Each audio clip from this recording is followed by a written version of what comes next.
నేను సినిమాలోకి వచ్చిన కొత్తల్లో అరే కమల్ హాసన్ గారు లేకపోతే అంటే కోర్స్ నేను అన్నయ్య చిరంజీవి గారికి చాలా పెద్ద ఫ్యాన్ని అభిమాన్ని and you all know that. But at the same time makeup విషయం కాకపోతే రకరకాల రోల్స్ చేస్తున్న టైంలో అరే కమల్ హాసన్ గారు ఎట్లా ఇలా యూనో 5 hours 6 hours కూర్చొని అలా మేకప్లు చేసేసుకొని సినిమాలు చేస్తారు. తర్వాత హాలీవుడ్లో ఎడీ మర్ఫీ లేకపోతే అలా క్యారెక్టర్స్ అంటే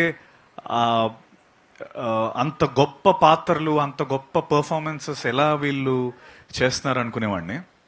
అండ్ కోర్స్ అంత గొప్ప పర్ఫార్మెన్సెస్ చేయాలంటే అంత గొప్ప రైటింగ్ కావాలి. అండ్ ఆ టైంలో నేను చాలా అరే I should do something like అరే నాకు ఎప్పుడైనా ఛాన్స్ వస్తుందా ఇలా ఒక క్యారెక్టర్. అంటే ఇప్పుడు చాలామంది అంటున్నట్టు దే డోంట్ నో అంటే ఇగో ఇలాంటి ఈ ఫోటో తర్వాత ఇప్పుడు నేను నించుంటేనే నన్ను గుర్తుపడతారు, లేకపోతే అసలు ఆ సెట్లో ఎవడదో సినిమా అనుకునేవారు, వచ్చేవారు ఎవడీడు అనుకుని వెళ్ళిపోయారు.